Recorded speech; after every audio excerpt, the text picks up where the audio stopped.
Welcome to Conversations on the Coast, San Francisco's premier author interview program. Today we are going to talk about a new novel called A Student of Living Things. The author, Susan Richards Shreve, is with us, and the book is published by Vikings. Thanks for coming by. Thanks for having me, Jim. This book has a lot of praise writing in front of it as you go around the country. Pretty fair country novelist by the name of Ha Jin, whom we've had on this program, says, A Student of Living Things is a sheer pleasure to read, elegantly written and ingeniously plotted, glittering with insights into human vulnerability and madness. At a deeper level, it offers a lesson of how life should have been lived. The losses and the hopes in the story force one to ponder long after the last page was turned. That's very high praise. And I must say that when I turned the last page of this book, and I've never said this before, as I turned the last page of this book, I cried. You had gotten me. Well, thank you, Jim.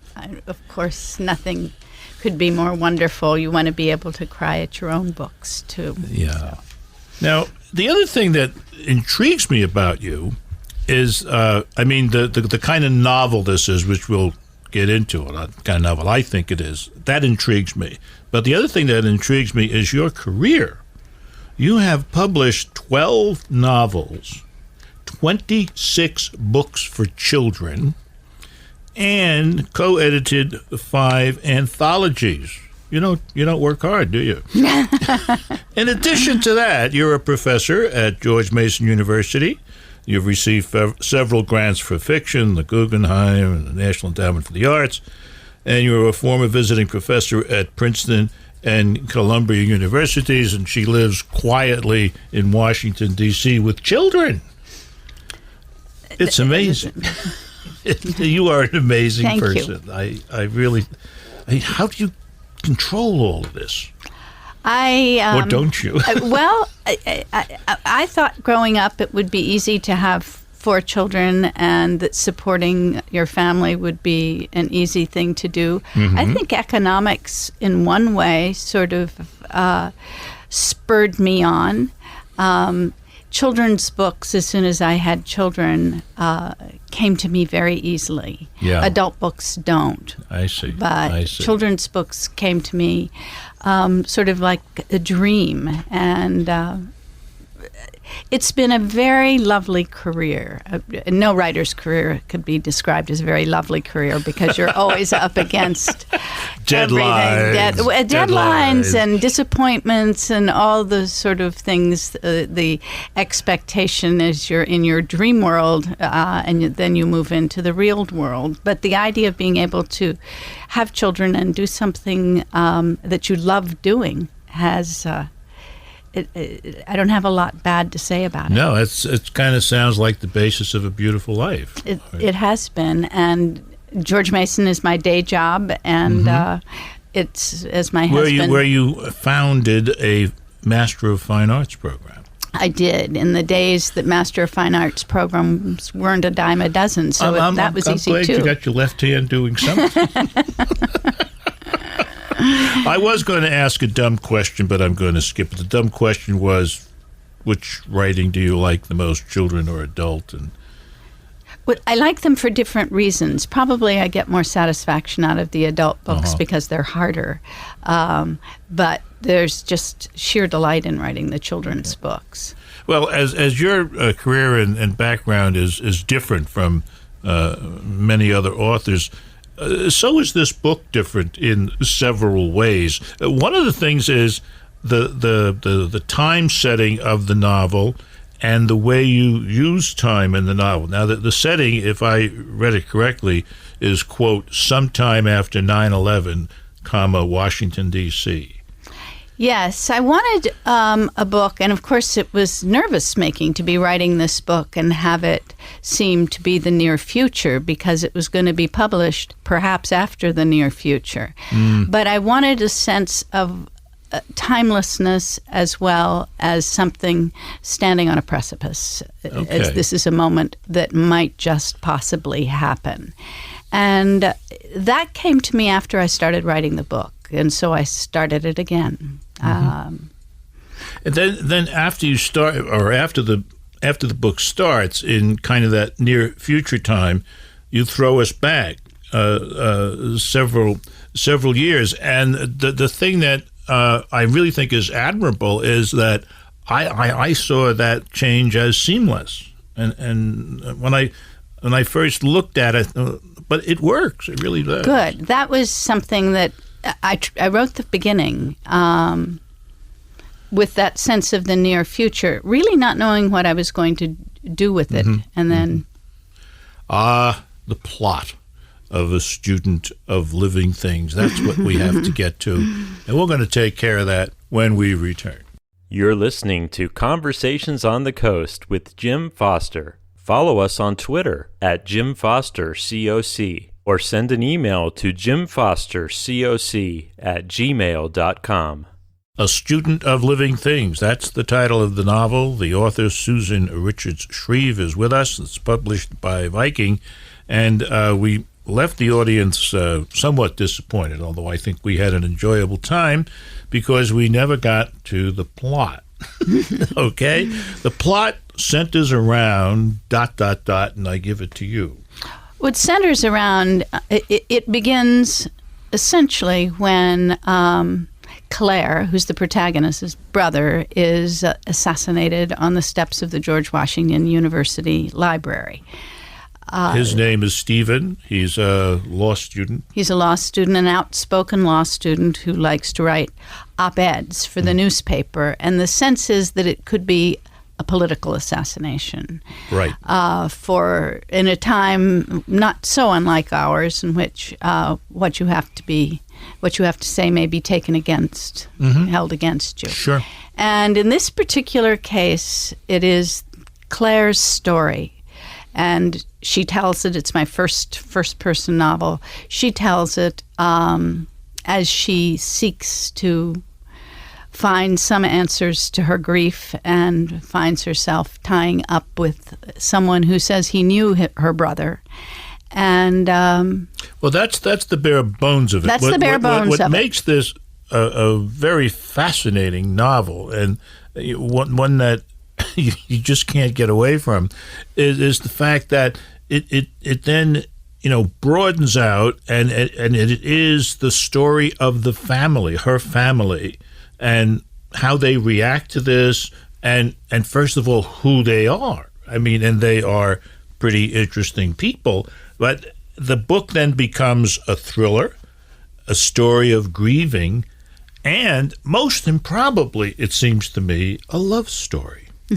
I mean, you're not a writer, you're a juggler. Well, this book was a juggle, and I love this family. It's a very odd family that fell together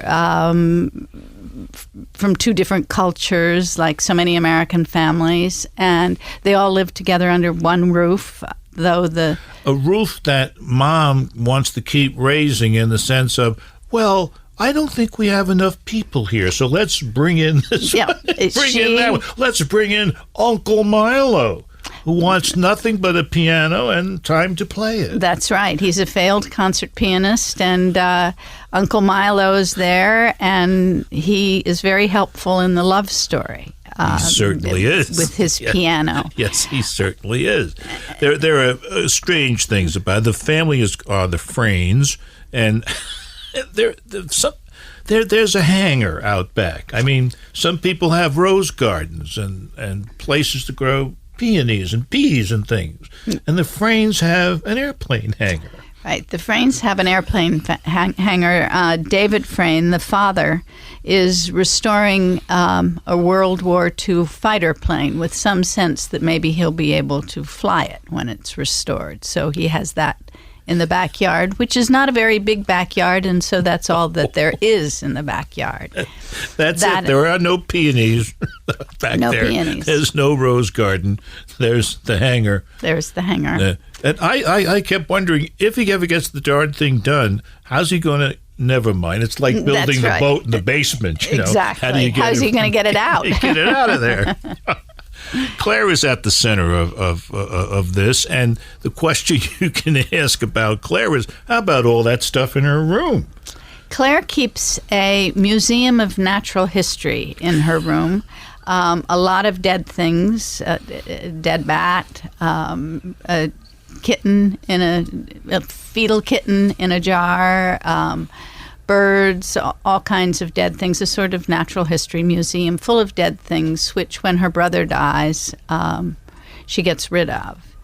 In a sense, it's a tragic moment in the book, because she wants to be a biologist like her father, and her parents have, quote, indulged her in this ambition because they give her all these neat things to put in bottles and store in formaldehyde. And then when Stephen is killed, she throws that life away, in a sense. It is her whole life, and she does throw it away. But it also felt to me Claire is terrified of change. She doesn't know that she's terrified of change, but what she has in her room are dead things. And so when she leaves in the morning, they're in the same place that they were when she comes back at night. And Stephen's death it is a fundamental change for the whole family. At one point, she says of herself, "I am a biologist. When my mother used to introduce me to people at the glass-blowing factory, she'd say with real emotion in her voice, 'My daughter Claire is a student of living things.'" That's the title. And then when Stephen dies, she adds a "ha" to that. And then Claire says, "But true belief is fairy dust, and I'm a scientist." That's tension there. That's tension. Yes. Yeah. It is tension. She would like to be a believer and a scientist all at the same time, and it isn't easy. And in fact, as the story goes on, may be impossible. Nothing about or in a student of living things is a cliche, not even where the idea for the book came from, as you will soon learn. You're listening to Conversations on the Coast with Jim Foster. Follow us on Twitter at JimFosterCoc, or send an email to jimfostercoc@gmail.com. This is Jim Foster. This is Conversations on the Coast. We are talking about A Student of Living Things, a novel by Susan Richards Shreve. And Elizabeth Strout, the author of Abide With Me, had this in part to say about this book. This utterly compelling story of people's ability to both terrorize and console one another. And that's one of the unique aspects here. Terrorize and console one another. Has it all. The personal, the political, the family, the self, science and art. We're talking again about that, the main character trying to, get those two things together. All spun together beautifully with the unexpected quirkiness of both the character and writer, the kind of unique presentation of human experience that makes reading a delight. How does she know you're quirky? I just noticed that reading. I hadn't noticed that before. I mean, do we know her? I think that if you read this book and don't think I'm a little quirky, you'll wonder what I... Okay. Let's go back to that cliche question, the idea for the book, a matter which I rarely take up here. But it seems that this comes from a real-life experience, the Beltway snipers. Yes, in a sense, it is not as much a post-9/11 book, though I think that all of the country has been in a state of grief since 9/11, which has to do with accommodating what happened and who we are now. But in Washington, and now John Muhammad is on trial. In Washington, during the time the Beltway snipers were circling the city, there was a kind of fear that I had never known before. I'd run to my car. I'd not stop for gas. It was a really paranoia, the sense that we were always in the scope. of whoever it was, and we had no idea until they were caught, whoever it was that were randomly shooting people around the Beltway. And one day I went with the colleague to Home Depot the morning after there'd been a shooting there, and I stayed in the car, not wishing to walk with him. Slowly slid down so I was not visible in the window, and finally hopped in the back seat and crawled under the back seat and got stuck. In the course of that brief time, I simply was convinced that they were out there, that for some reason they wanted to do 2 shots in a brief period of time. And I recognized the complete danger of that sort of fear overtaking your life. And it was a sense of that sort of fear that permeates this book and conditions people's response, not to anything specific, but simply to fear itself. Yep. No, it isn't this happened and you should feel this. It's the whole mise en scène, if you will. And terror and fear pervade the pages. It's beautifully done. The other thing that one can say about the book is that it does not, pull back from serious, difficult ideas. For example, one of the ideas that is in this book is the idea of the futility of revenge and the sheer miracle of forgiveness. Again, cast against that background of terror and fear. How did you manage that? There was a little tiny story in the New York Times about a Palestinian woman whose father had been murdered by the Israelis, who was persuaded by the PLO to lure a young Israeli boy through an email contact to his death. And I couldn't get that story out of my mind. And part of it had to do with forgiveness. Part of it had to do with understanding that woman who was just full of revenge, so she was willing to do something terrible. And the book was a process for me in a way that no other book has been a process. I really identified with Claire, with her own desire for revenge, and in the process of going through her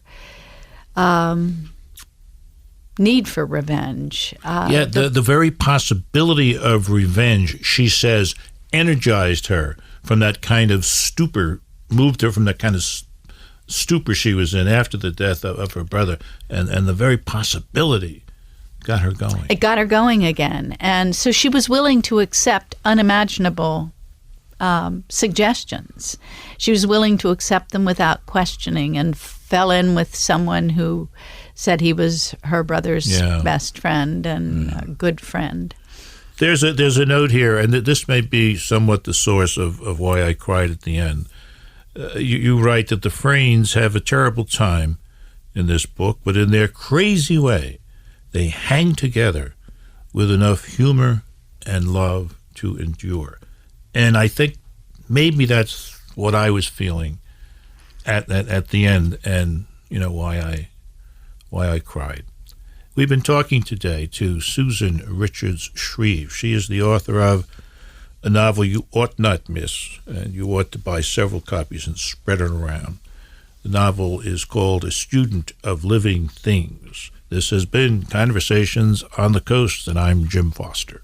Follow us on Twitter at Jim Foster COC, or send an email to jimfostercoc@gmail.com.